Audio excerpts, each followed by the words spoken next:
Bismillahirrahmanirrahim. Innal hamdalillah nahmaduhu wa nasta'inuhu wa nastaghfiruh wa na'udzu billahi min shururi anfusina wa min sayyiati a'malina. Man yahdihillahu fala mudilla lahu wa man yudlil fala hadiya lahu. Asyhadu an la ilaha illallah wahdahu la syarika lahu wa asyhadu anna Muhammadan abduhu wa rasuluh sallallahu alaihi wa ala alihi wa sahbihi wa sallam. Amma ba'd.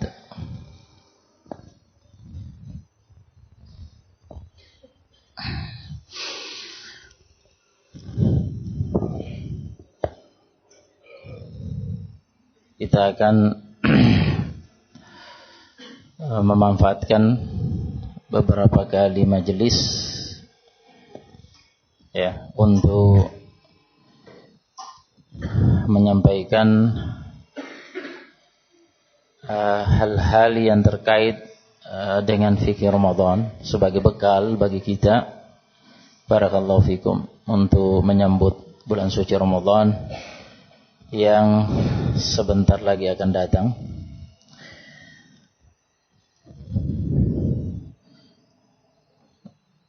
Sebagai bekal bagi kita, bekal ilmu, agar kita memasuki bulan suci Ramadan berbekal dengan ilmu sebagai dasar bagi kita dalam beramal. Bulan Ramadan, sebagaimana kita ketahui bersama, merupakan bulan suci, bulan yang mulia, bulan yang penuh berkah, syahrun mubarak, ya, bulan yang penuh berkah. Telah datang berbagai dalil dalam Al-Quran dan hadis yang menjelaskan tentang keutamaan bulan suci Ramadan, yang dapat disimpulkan dari dalil-dalil tersebut bahwa beramal dengan suatu amalan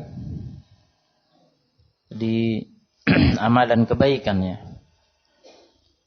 amalan soleh di bulan Ramadan, keutamaannya lebih besar dibandingkan amalan yang sama yang dikerjakan di luar bulan suci Ramadan, karena kemuliaan bulan Ramadan. Begitu pula sebaliknya, amalan kejelekan, amalan maksiat, dosa yang dilakukan di dalam bulan suci Ramadan lebih berat ya, dibandingkan amalan kemaksiatan dosa yang sama yang dilakukan di luar bulan suci Ramadan.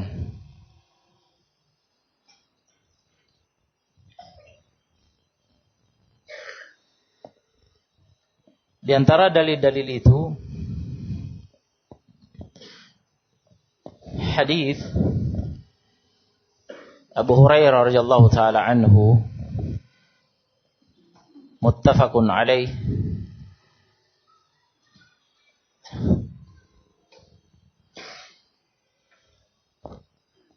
bahwa Nabi alaihi salatu wassalam bersabda, "Idza jaa Ramadan futtihat abwabul jannah wa ghulliqat abwabun nar wa suffidatis syayatin." Apabila telah datang bulan Ramadan, jika masuk bulan Ramadan, dibuka pintu-pintu jannah, pintu-pintu surga, dan ditutup pintu-pintu neraka. Ya. Pintu-pintu surga jumlahnya 8, pintu-pintu neraka jumlahnya 7. Pintu-pintu surga semuanya dibuka, pintu-pintu neraka semuanya ditutup. Dan setan-setan dibelenggu sehingga tidak bebas berkeliaran menggoda Bani Adam. Tetapi yang dimaksud di sini sebagaimana pada riwayat Ibnu Khuzaimah. Pada riwayat Ibnu Khuzaimah, wa sufidati syayatin maradatul jin. Dan Ibnu Khuzaimah sahih. Sufidati syayatin maradatul jin. Dibelenggu setan-setan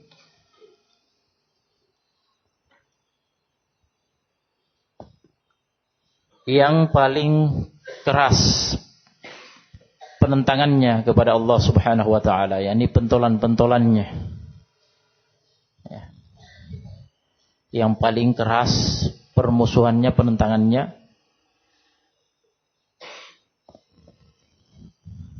kepada Allah Subhanahu wa taala. Yakni yang paling kuat godaannya tentunya kepada Bani Adam. Jadi bukan seluruh setan-setan dari kalangan jin dibelenggu, hanya maradatus syayatin, marodahnya, yakni pentolan-pentolannya yang paling keras penentangannya, permusuhannya. Ya, selain itu masih bebas berkeliaran. Yang berarti faktor-faktor kejelekan dari kalangan setan masih ada. Begitu pula faktor-faktor kejelekan dari internal masing-masing, pribadi masing-masing berupa dorongan hawa nafsunya, ya, dan syahwatnya. Itu masih ada. Namun tentunya ini mengandung makna terkurangi. Ya, faktor-faktor kejelekan itu terkurangi di bulan suci Ramadan.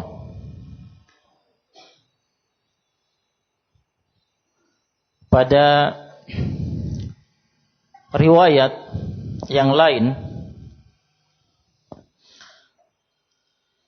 di luar Sahih Al-Bukhari dan Muslim, ya, pada riwayat Ahmad, Ibnu Khuzaimah dan yang lainnya, ya.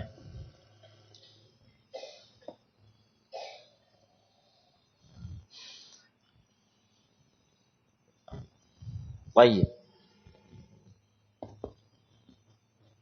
Atau pada riwayat At-Tirmidzi, Ibnu Khuzaimah dan yang lainnya, Tirmidzi, Ibnu Majah, Ibnu Khuzaimah dan yang lainnya. Lafadznya, idza kana awwalu lailatin min syahri Ramadan, apabila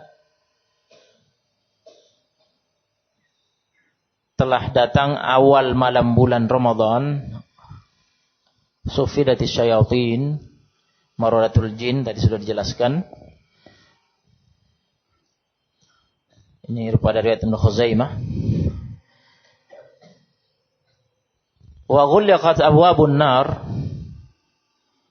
falam yuftah minha babun, dan ditutup pintu-pintu neraka, maka tidak ada satu pintu pun yang dibuka. Wa futtihat abwabul jannah falam yughlaq minha babun, dan ditutup pintu-pintu neraka, maka tidak ada satu pun yang dibuka pintu-pintu surga, ya, dan tidak satu pun pintu yang ditutup. Jadi wa ghulqat abwabun nar falam yuftah minha babun, ditutup pintu-pintu neraka dan maka tidak satu pun pintu dibuka. Wa futtihat abwabul jannah falam yughlaq minha babun, dan ditutup dibuka pintu-pintu surga, maka tidak satupun pintu yang ditutup. Semuanya dibuka. Ya.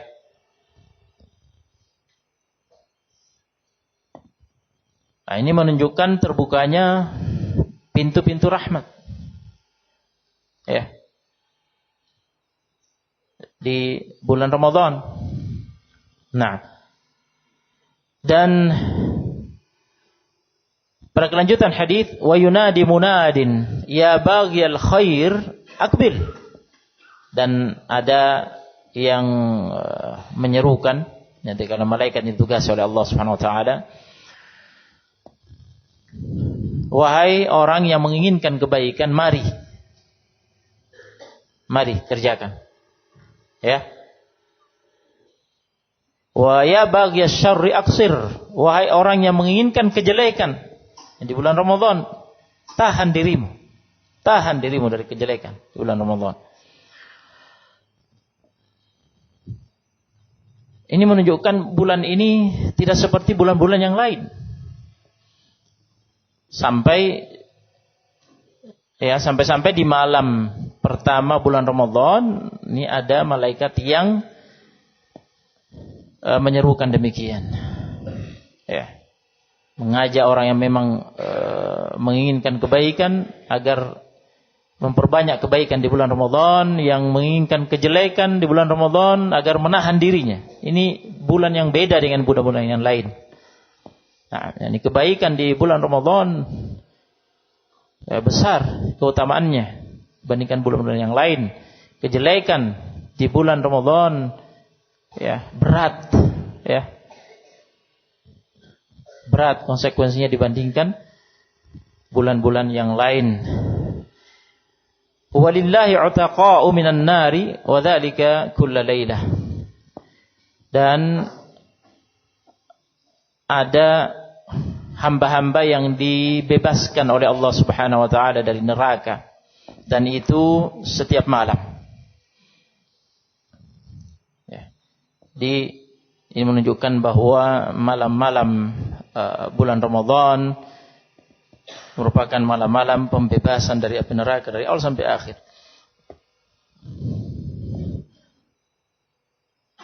Dan ini menunjukkan kepada kita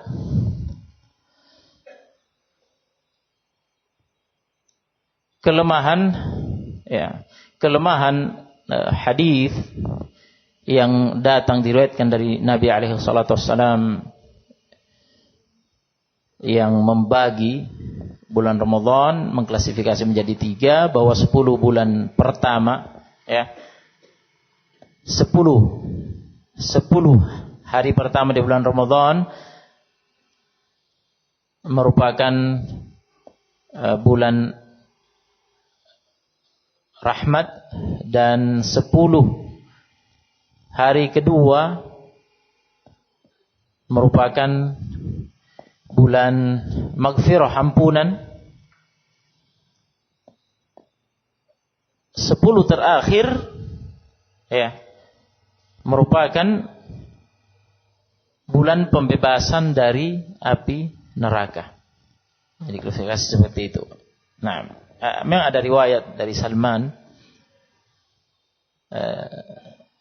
radhiyallahu anhu, riwayat Ibnu Khuzaimah dan yang lainnya, tetapi hadis itu divonis munkar oleh Al-Albani rahimahullah dalam Ad-Dha'ifah. Hadis itu munkar. Jadi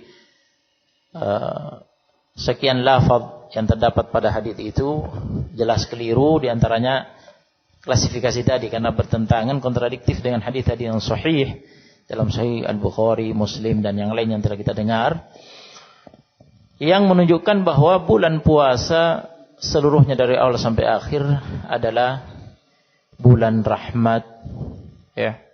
Pintu-pintu rahmat, pintu-pintu surga dibuka sejak malam pertama. Nah, semuanya merupakan bulan ampunan, maghfirah.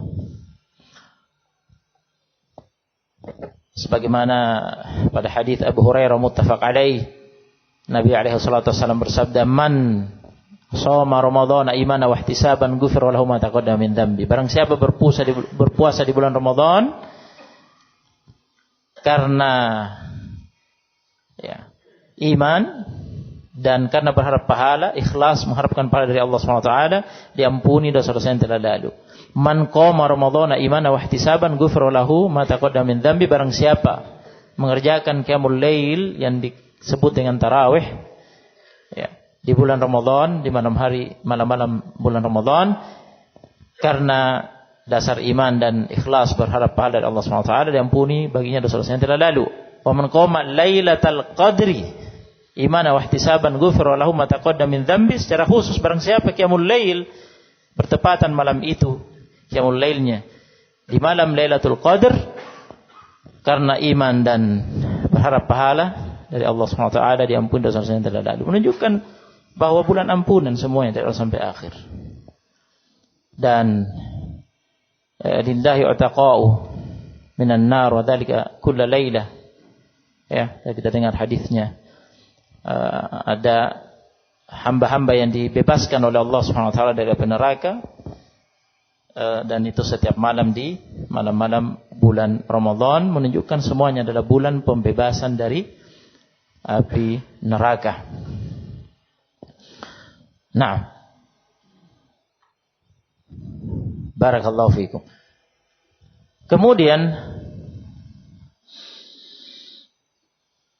di bulan Ramadan terdapat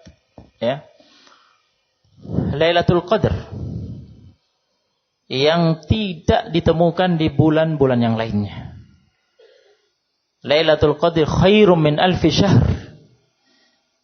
Malam Lailatul Qadri itu lebih baik daripada 1000 bulan. Jadi beramal dengan suatu amalan di malam Lailatul Qadr, itu nilai pahalanya, keutamaannya lebih besar dibandingkan beramal dalam kurun waktu 1000 bulan. Bayangkan.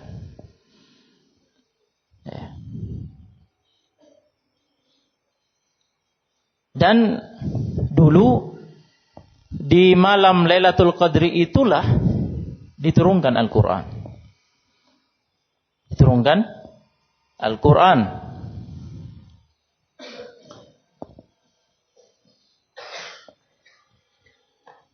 Inna anzalnahu fi lailatin mubarakah, di surah Ad-Dukhan. Sesungguhnya kami menurunkan Al-Quran di bulan menurunkan Al-Quran di malam mubarakah, yang diberkahi, yang penuh berkah.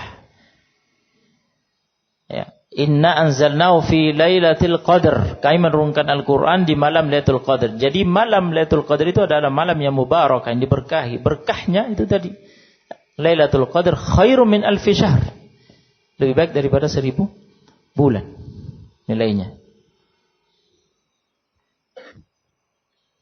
Syahrul Ramadan alladzi unzila fihi Al-Quran. Bulan Ramadan adalah bulan diturunkannya Al-Quran.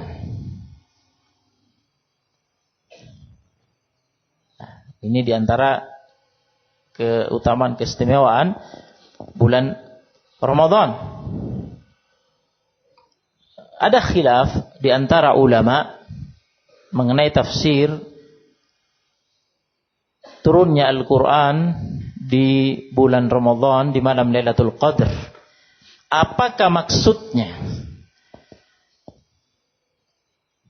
adalah turunnya Al-Quran seluruhnya dari Al-Lauhul Mahfuz turun ke Baitul Izzah fis sama'id dunya, Baitul Izzah yang ada di langit dunia, seluruhnya sekaligus. Kemudian dari Baitul Izzah yang ada di langit dunia turun secara bertahap kepada Nabi SAW dalam kurun waktu 23 tahun, mulai dengan ayat pertama sampai ayat 5 dari surat Al-Alaq. Iqra bismi rabbikal ladzi khalaq.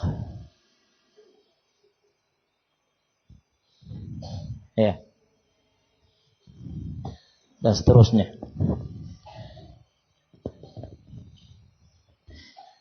Iqra bismi rabbikal ladzi khalaq, khalaqal insana min 'alaq. Iqra wa rabbukal akram alladzi 'allama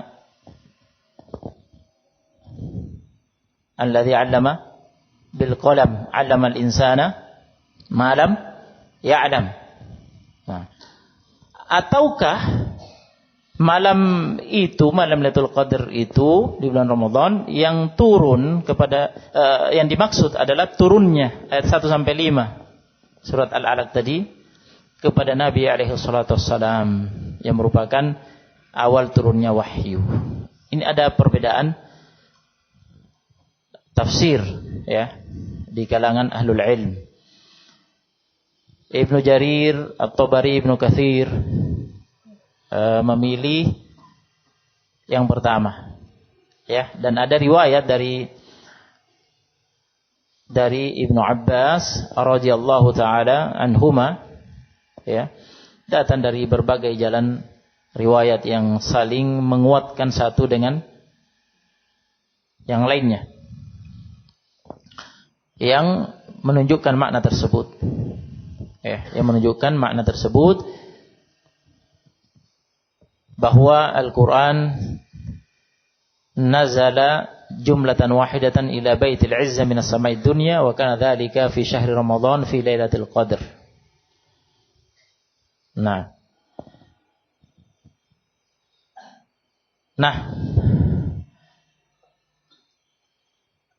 ini menunjukkan bahwa Al-Quran itu tertera dalam Allahul Mahfuz.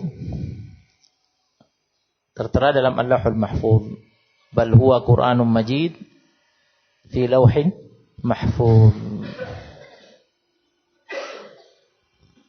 Fala uqsimu bimawaqi'in nujum wa innahu laqasamun law ta'lamuna 'azim. Innahu laqur'anun karim fi kitabim maknun.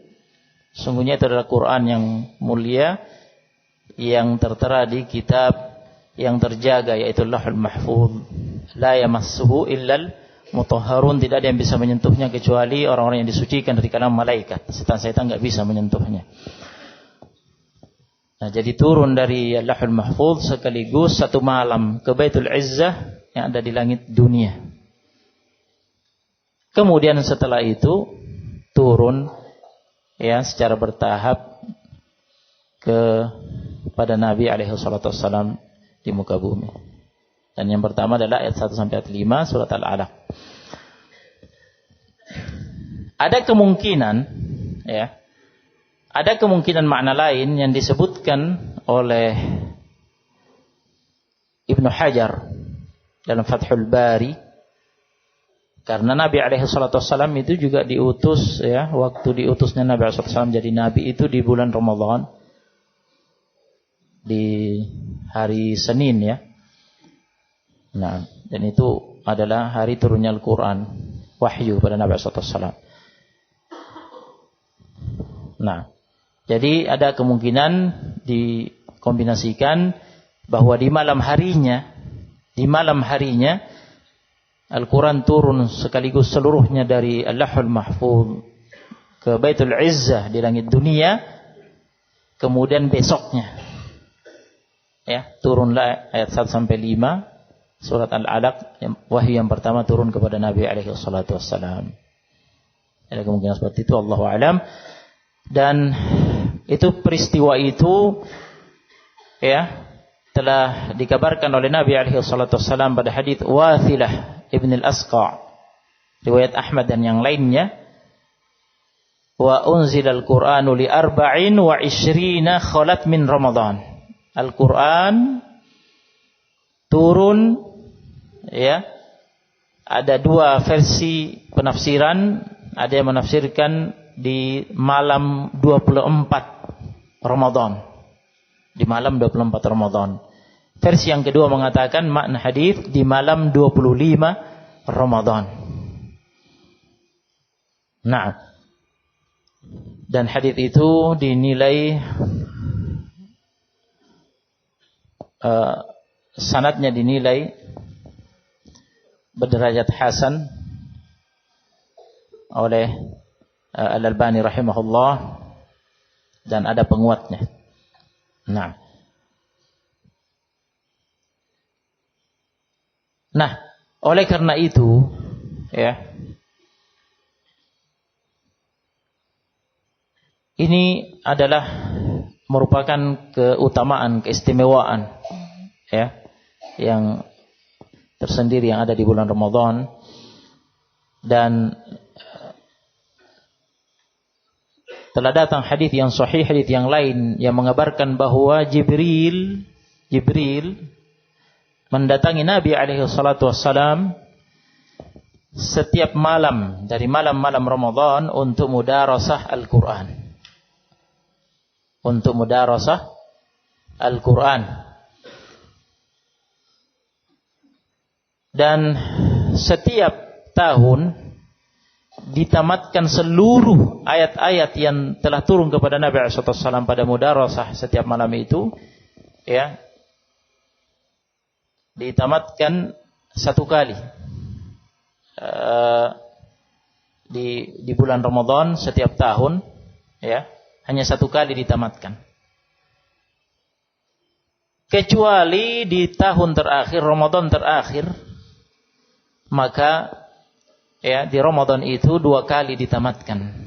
Dan itu menjadi Nabi alaihi wasallam mengabarkan kepada Aisyah, kepada Fatimah, pada hadis Aisyah kepada Fatimah radhiyallahu anha, bahwa itu adalah tanda dekatnya ajal Nabi alaihi wasallam, karena berbeda dengan Ramadan sebelumnya. Jika Ramadan sebelumnya hanya 1 kali ditamatkan, maka kali itu Ramadan itu 2 kali ditamatkan. Itu tanda sudah dekat ajalnya Nabi alaihi wasallam, yang membuat Fatimah radhiyallahu anha menangis ketika diberi kabar tersebut, ya, oleh Nabi alaihi wasallam.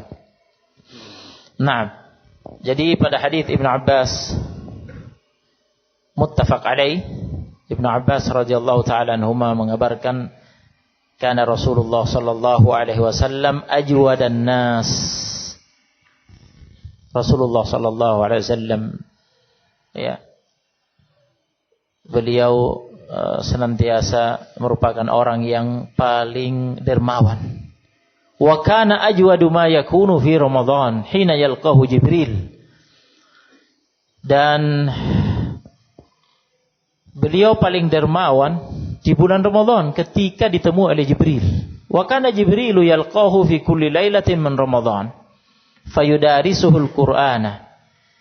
Dan Jibril menemui Nabi alaihi salatu wassalam setiap malam di bulan Ramadan, lantas melakukan mudarasah Al-Quran bersama Nabi alaihi salatu wassalam.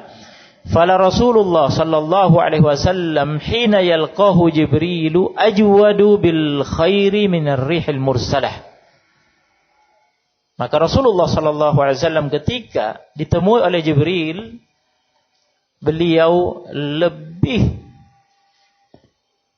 dermawan, lebih cepat dalam melakukan kebaikan, ya, dibandingkan angin yang bertiup. Hadis ini menunjukkan kepada kita bahwa pada dasarnya, ya, memang Nabi alaihi wasallam adalah orang yang dermawan, tetapi didapati kedermawanan beliau, ya, dan cepatnya beliau melakukan kebaikan itu lebih besar di bulan Ramadan. Ini menunjukkan bulan Ramadan beda dengan bulan-bulan yang lain, karena besarnya keutamaan yang ada di bulan Ramadan.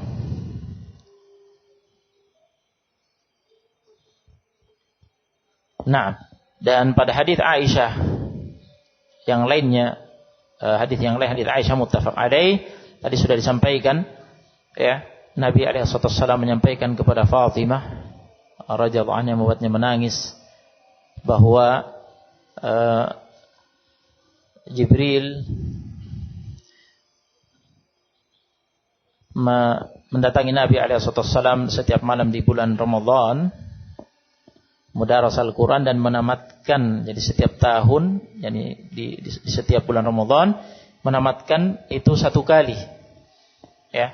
Dan tahun itu yang merupakan tahun terakhir, Ramadan yang terakhir, ditamatkan 2 kali. Kata Nabi SAW itu adalah mengisyaratkan bahwa itu adalah tanda dekatnya ajal Nabi SAW. Nah, Nah,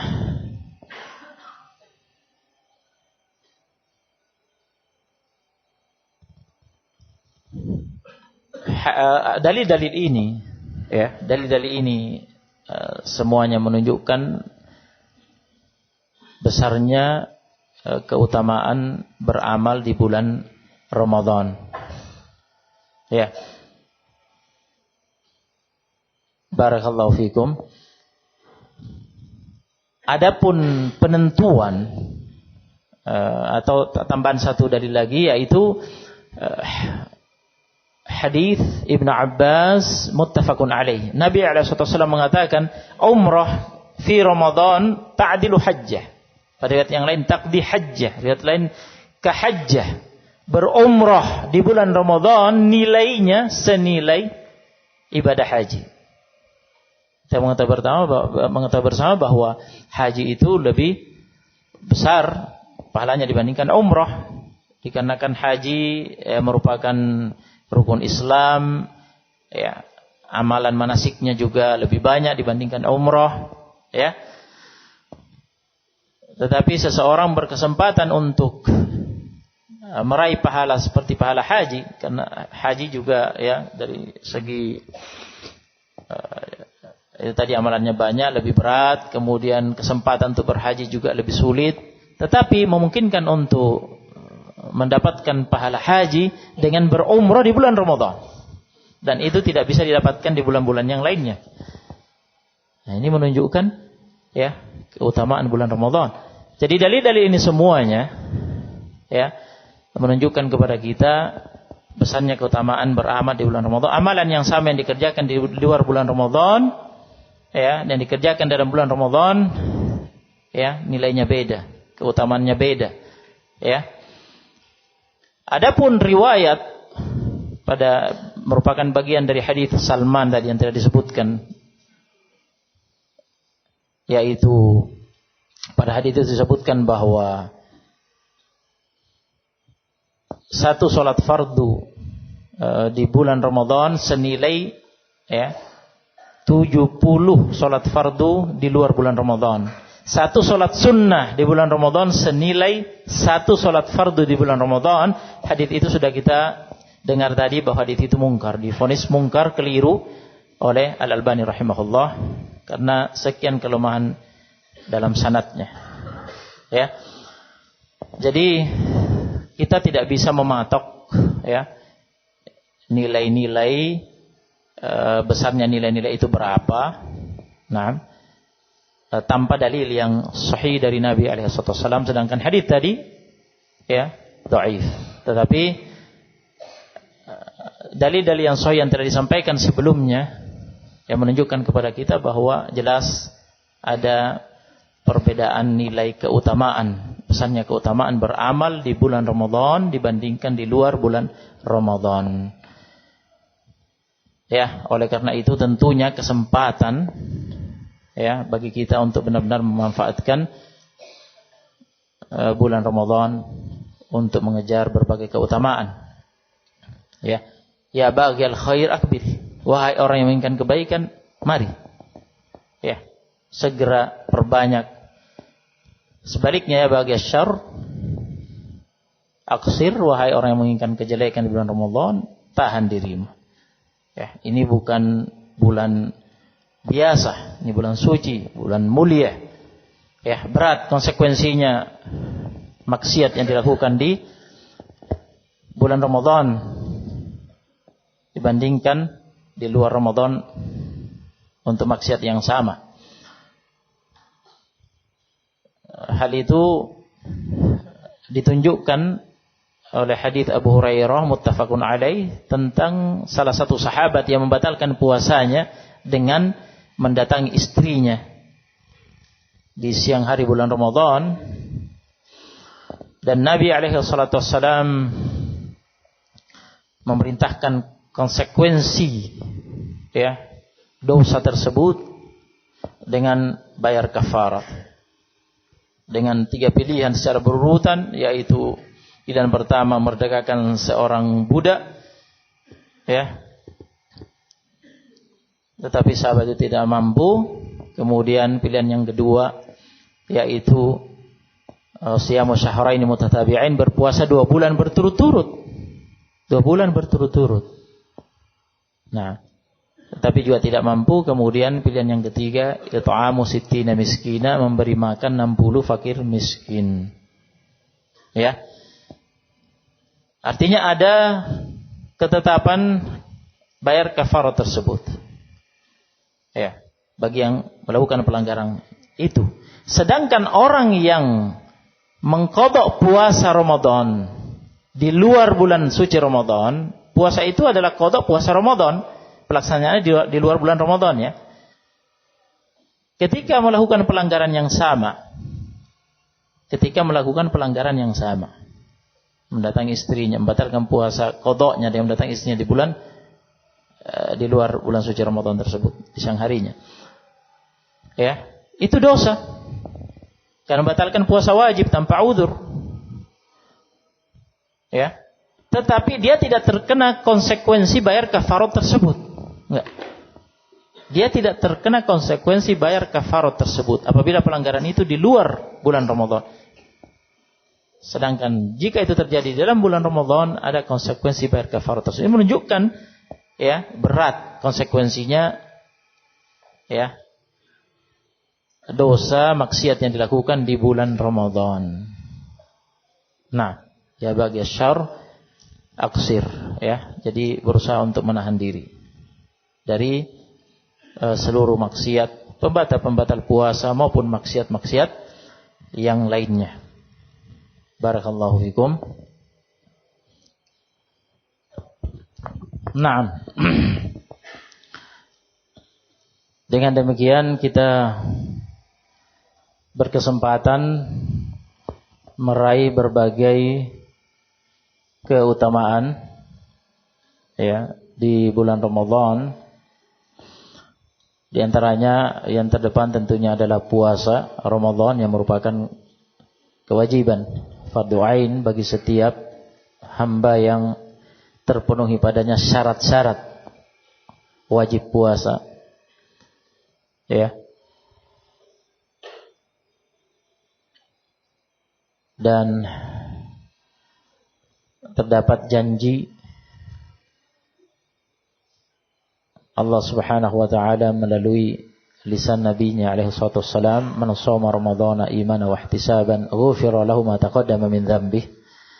Barang siapa berpuasa Ramadan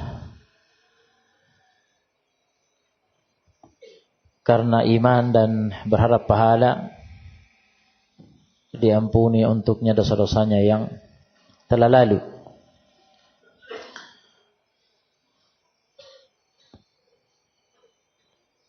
Dan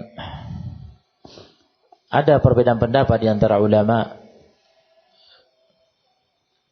mengenai dosa-dosa yang diampuni itu apakah mencakup dosa-dosa besar juga atau hanya dosa-dosa kecil. Jumhur ulama mengatakan bahwa yang dihapus hanya dosa-dosa kecil. Karena pada hadis yang lain, pada hadis yang sahih yang lainnya, Nabi alaihi salatu wassalam telah bersabda, as-salawatul khams wal jum'atu ilal jum'ah wa ramadhan ila ramadhan mukaffiratun lima bainahunna idza ijtanabal kaba'ir. Salat 5 waktu, Jumat ke Jumat berikutnya, salat Jumat ke salat Jumat berikutnya, Ramadan ke Ramadan berikutnya, merupakan penghapus dosa yang dilakukan. Jadi idza jitanabal kabair, apabila ya dia menghindari dosa-dosa besar. Ini menunjukkan bahwa yang dimaksud, yang dihapus di situ adalah dosa-dosa kecil. Ya. Jadi dosa-dosa kecil yang dilakukan seseorang ya pada detik-detik kehidupannya dalam sehari itu akan terhapus dengan sholat 5 waktu yang dia kerjakan. Jika ada yang tersisa dalam sepekan ya, maka terhapus dengan juga ya, termasuk yang menghapus ya, penghapusnya adalah sholat Jumat Jika masih ada tersisa sampai datang Ramadan dalam setahun, ya, maka puasa Ramadan juga akan menjadi penghapus dosa-dosa kecil itu. Adapun dosa-dosa besar harus dihindari. Nah, jadi untuk dosa besar membutuhkan taubat secara khusus. Jika ingin terhapus, maka membutuhkan taubat secara khusus. Nah, baik.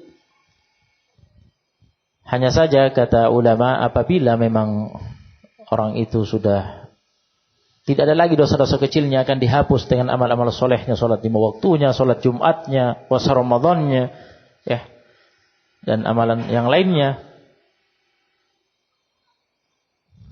Nah,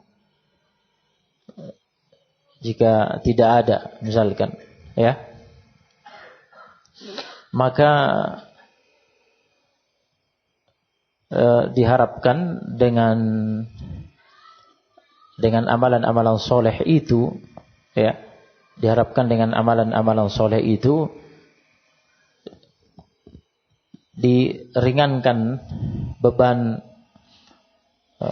dosa dari dosa besar yang dia lakukan senilai dosa-dosa kecil yang dihapuskan dengan amalan-amalan soleh tersebut. Yang namanya dosa besar itu besar, ya, nilai dosanya besar. Nah, nilai dosanya besar. Jadi diharapkan dengan amalan soleh itu terhapus dari nilai dosa besarnya itu senilai yang akan terhapus dari dosa-dosa kecilnya. Nah, wallahu a'lam. Dan berikutnya adalah, jadi satu-satunya yang diwajibkan, ya, amalan khusus di bulan Ramadan yang diwajibkan adalah puasa. Nah, adalah puasa, dan ini merupakan salah satu rukun Islam.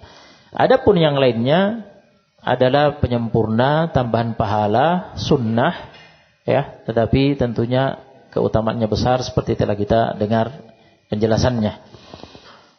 Ya, di antaranya qiyamul lail yang disebut secara khusus dengan salat tarawih, ya, di malam hari, ya, setiap malam bulan Ramadan. Nah, man qama ramadhana imanan wa ihtisaban ghufira lahu ma taqaddama min dzambihi. Nah, barang siapa qiyamul lail, ya, karena iman dan mengharapkan pahala di bulan Ramadan, maka diampuni dosa-dosa yang telah lalu, sama penjelasan maknanya dosa-dosa yang dihapuskan dengan penjelasan sebelumnya. Kemudian apabila, ya, bertepatan di malam itu dia qiyamul lail malam Lailatul Qadar, man qama Lailatul Qadri imanan wa ihtisaban ghufira lahu ma taqaddama min dzambihi. Ya, barang siapa qiyamul lail di malam itu bertepatan yang Lailatul Qadar, karena iman dan berharap pahala, diampuni dosa-dosa yang telah lalu. Nah, kemudian amalan yang sunnah yang lainnya adalah memperbanyak qiraatul Quran,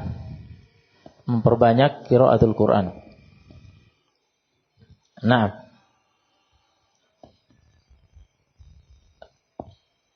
sebagaimana telah kita dengar penjelasan, ya, sebelumnya, bahwa di bulan Ramadan setiap malam Jibril datang menemui Nabi SAW untuk mudaras Al-Quran, dan ditamatkan, ya, 1 kali dalam Ramadan itu, kecuali Ramadan yang terakhir sebagai tanda dekatnya ajal Nabi SAW, ya, dan itu Ramadan yang terakhir ditamatkan 2 kali. Nah, dalam praktek memperbanyak qiraah, ya, dan target ditamatkan, ya, di bulan Ramadan, yang penting kita ketahui bahwa yang paling utama adalah qiraatul Quran yang disertai dengan tadabbur, dengan mentadabburi kandungan makna ayat-ayatnya, bukan bacaan begitu saja, ya, tanpa mengikuti, memahami, mentadabburi kandungan makna ayat-ayatnya. Nah, dan mengenai hal ini ada pembahasan, ya, ada pembahasan apakah dibolehkan menamatkan Al-Quran misalkan hanya dalam sehari, ya, atau dalam waktu 2 hari, dalam waktu, ya, sehari atau 2 hari, gitu. Yani kurang dari 3 hari. Nah, ada pembahasan di kalangan ulama ahlul ilm tentang ini, karena telah datang hadis dari Nabi alaihi salatu wassalam, yaitu hadis yang dikeluarkan oleh Al-Imam Ahmad, ya. Dan hadis itu dinilai sahih oleh Al-Albani rahimahullah dalam As-Sahihah, yaitu hadis Abdullah bin Amr bin As radhiyallahu taala anhu. Terjadi dialog antara dia dengan Nabi alaihi wasallam, dibimbing oleh Nabi dalam hal membaca Al-Qur'an. Ya. Dibimbing oleh Nabi alaihi wasallam dalam hal membaca Al-Qur'an. Yani Abdullah bin Amr bin As mengatakan, "Ya Rasulullah, fi kam aqra'ul Qur'an?" Wahai Rasulullah, dalam berapa hari saya membaca Al-Qur'an? Yani membaca Al-Qur'an maksudnya di sini membaca Al-Qur'an, menamatkannya.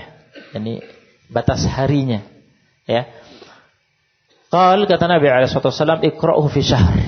Bacalah Al-Qur'an, tamatkan dalam 1 bulan. Kemudian kata Abdullah bin Amr bin As radhiyallahu ta'ala anhuma, "Inni aqwa ala aktsara min dzalik." Sesungguhnya saya mampu, kuat untuk melakukan lebih dari itu. Saya mampu menamatkannya, ya, kurang dari 1 bulan. Tidak sampai 1 bulan sudah tamat. Qal, kata Nabi sallallahu alaihi wasallam, "Iqra'u fi 25." Ya, baca dalam sampai tamat dalam waktu 25 hari. Nah, kemudian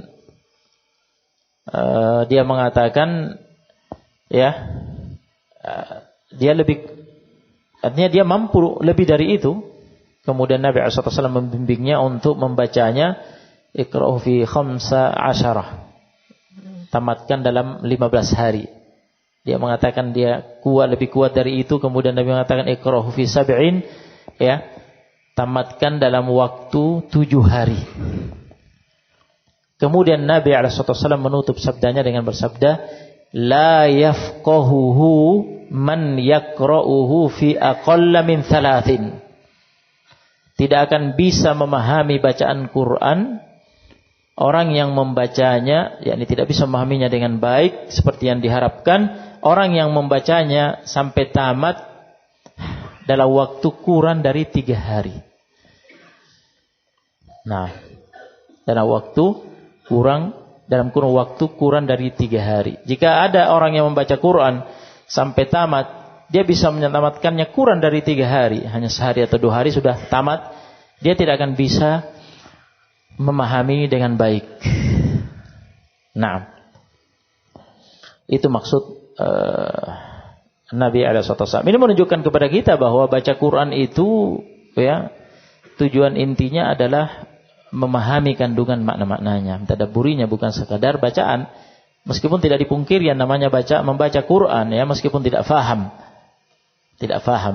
ya, makna-maknanya, ya, tidak mentadabburinya, tentunya itu adalah amal soleh, ya, itu adalah amalan soleh. Nah, al-hasanatu bi asyri amsalihha, satu kebaikan akan dibalas dengan 10 pahala, ya, 1 huruf bernilai 10. Nah, tetapi yang lebih utama adalah membacanya disertai dengan memahami makna ayat-ayat yang dibaca, mentadabburi kandungan makna ayat-ayatnya. Nah, dengan itu Nabi SAW mengatakan, "La yafqahu man yaqra'u fi aqalla min 3." Tidak akan bisa memahaminya yang membacanya sampai tamat kurang dari 3 hari. Kemudian ada hadis yang lain, hadis Aisyah riwayat Abu Dawud dan dinilai sahih oleh Al-Albani rahimahullah, dalam Sahih Abi Daud, Aisyah radhiyallahu anha meriwayatkan bahwa lam yaqra al-Quran fi lailatin qat. Nabi SAW tidak pernah membaca Al-Quran sampai tamat, tidak pernah sama sekali menamatkan Al-Quran hanya dalam satu malam. Tidak pernah. Oleh karena itu, sebagian ulama mengatakan dimakruhkan.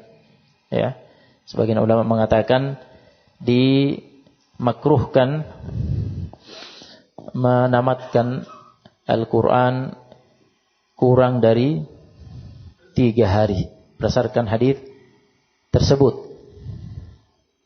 Nah, bersama dengan itu terdapat riwayat yang berbeda dengan ini, seperti riwayat dari Utsman radhiyallahu taala an, bahwa Utsman pernah menamatkan membaca Al-Quran satu malam dalam satu rakaat. Dalam satu rakaat. Sulit bagi kita membayangkannya. Nah, begitu pula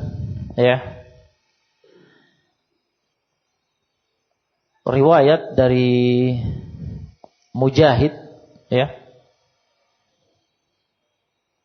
Nah, ada riwayat dari Mujahid, kata An-Nawawi dalam At-Tibyan fi Adab Hamalatil Quran, Abu Daud meriwayatkan dengan sanad yang sahih bahwa Mujahid menamatkan Al-Quran antara Maghrib dan Isya. Jadi dari Maghrib sampai Isya baca Al-Quran sampai tamat. Nah, yang semisal dengan ini,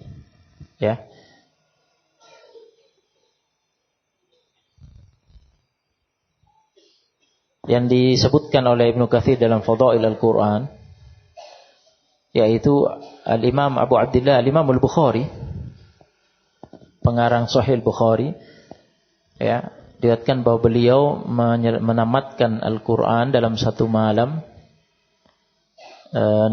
fil lailati wa yaumiha, sehari semalam di bulan Ramadan. Nah, dalam sehari semalam menamatkan satu kali Al-Quran. Nah, bagaimana memahami amalan salaf yang tampaknya berbeda dengan arahan Nabi alaihi salatu wassalam kepada Abdullah bin Amr ibn al-As, dan berbeda dengan amalan Nabi alaihi salatu wassalam sendiri yang diriwayatkan oleh Aisyah tadi, bahwa Nabi tidak pernah menamatkan Al-Quran, membacanya hanya dalam satu malam. Dijelaskan oleh Ibnu Katsir dalam Fadail Quran bahwa amalan mereka itu dibawa kepada makna, boleh jadi sebagian mereka itu tidak mengetahui hadis, mereka tidak mengetahui hadis yang telah datang dalam masalah ini, yang menunjukkan dimakruhkannya menamatkan Al-Quran kurang dari 3 hari. Atau kemungkinan yang lain, kata Ibnu Katsir, bahwa mereka memiliki kemampuan yang berbeda dengan yang lain. Mereka mampu untuk tadabbur, tafakkur, bisa memahami ayat-ayat Al-Quran yang dibaca, dengan bacaan mereka itu yang bisa menyelesaikannya dalam waktu tersebut. Mereka tetap memahaminya. Nah, wallahu a'lam. Dan juga ada penjelasan dari Al-Imam An-Nawawi dalam At-Tibyan fi Adabi Hamalatil Quran mengenai masalah ini, bahwa menurut An-Nawawi bahwa hal itu berbeda antara satu orang dengan orang yang lainnya. Nah, jadi barang siapa memiliki kemampuan untuk mentadabburi kandungan makna ayat-ayat itu, untuk memahami makna ayat-ayat yang dibaca, maka hendaknya dia mencukupkan bacaannya dengan kadar bacaan yang menghasilkan kesempurnaan pemahaman dia terhadap ayat-ayat itu. Nah, menyesuaikan dengan keadaan dirinya, karena dia memiliki kemampuan untuk memahaminya, maka dia mencukupkan dengan kadar bacaan yang menghasilkan kesempurnaan pemahaman dia terhadap ayat-ayat itu. Nah, ini sesuai dengan arahan Nabi alaihi wasallam yang disyaratkan pada Abdullah bin Abi Al-As, bahwa seseorang tidak bisa memahami dengan baik ayat-ayat Al-Quran yang dibacanya jika dia tamatkan kurang dari 3 hari. Nah, begitu pula kata An-Nawawi, seseorang yang memiliki kesibukan untuk menyebarkan ilmu dengan melalui majelis-majelis ilmu dan yang lainnya, dari aktivitas dakwah yang menyibukkan dia dan mengurusi kemaslahatan kaum muslimin secara umum. Nah, maka tentunya waktunya kan terbatas karena dia punya kesibukan yang lain yang manfaatnya lebih besar, karena manfaatnya terkait dengan orang banyak, menyebarkan ilmu, mengurusi kemaslahatan kaum muslimin dan yang lainnya. Maka dia mencukupkan dengan bacaan yang sesuai dengan keadaannya, sehingga tidak menjadikan tugas dia menyebarkan ilmu dan yang lainnya itu dari tugas-tugasnya, aktivitasnya tersebut terganggu dengan bacaan Al-Qur'annya, sehingga mungkin bagi dia boleh jadi dalam sebulan mungkin baru bisa menamatkan misalkan, jadi sesuaikan dengan kondisi dirinya. Kemudian Nawawi mengatakan, apabila orang itu bukan golongan yang pertama dan yang kedua, jadi dia bukan termasuk golongan orang yang mampu untuk mentadabburi bacaan Al-Quran, memahaminya dan menggali kandungan makna-maknanya. Bukan pula orang yang punya kesibukan menyebarkan ilmu dan yang lainnya itu, maka hendaknya dia memperbanyak baca Quran sebanyak mungkin yang mungkin dia lakukan, karena biasanya hanya baca Quran saja gitu kan, maka dia perbanyak saja membaca Quran. Nah, dia memperbanyak saja membaca Quran selama memungkinkan baginya, asalkan tidak sampai pada batas jenuh, tidak sampai pada batas kejenuhan,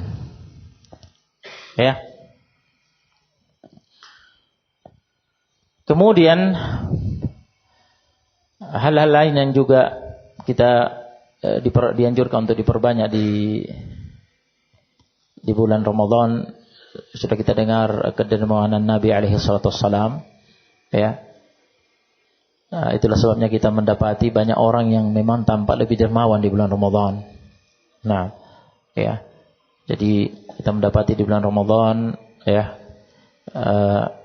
banyaknya sumbangan-sumbangan, infak-infak, dan banyaknya hidangan-hidangan buka puasa, yang diberikan kepada orang-orang yang berpuasa dan yang semisal itu.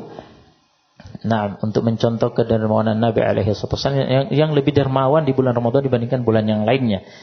Dan secara khusus Nabi alaihi wasallam telah menganjurkan, ini di antara keutamaan yang bisa kita kejar pada hadits Zaid bin Khalid al-Juhani riwayat At-Tirmidzi dan yang lainnya, hadits yang dinilai sahih oleh At-Tirmidzi dan Al-Albani rahimahullah.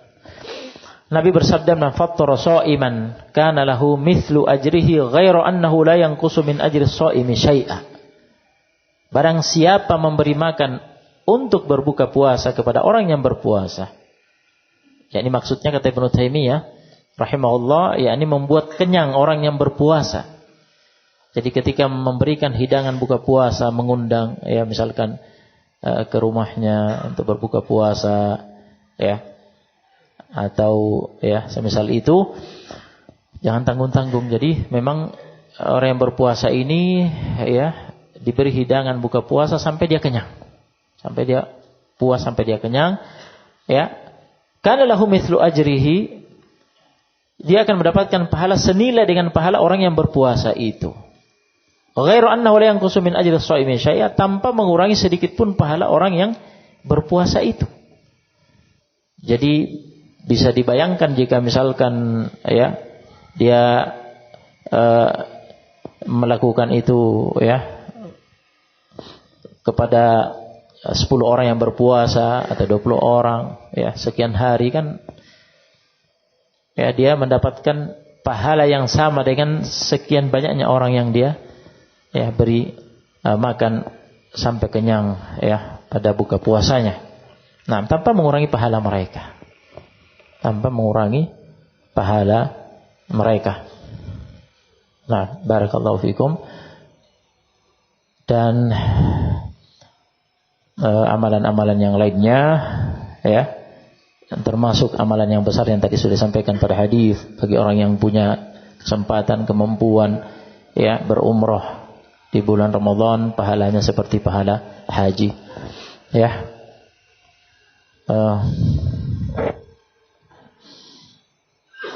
Mungkin ini yang bisa saya sampaikan sebagai bekal ya kita pada majelis yang pertama ini. Nah, dan pada majelis berikutnya mungkin pembahasannya akan lebih khusus ya pada pembekalan terkait dengan salatul tarawih ya, dan pembekalan khusus terkait dengan puasa. Nah, biidznillah taala, barakallahu fikum, jazakumullahu khairan, subhanallah bihamdika, asyhadu an la ilaha illa anta, astaghfiruka wa atubu ilaik.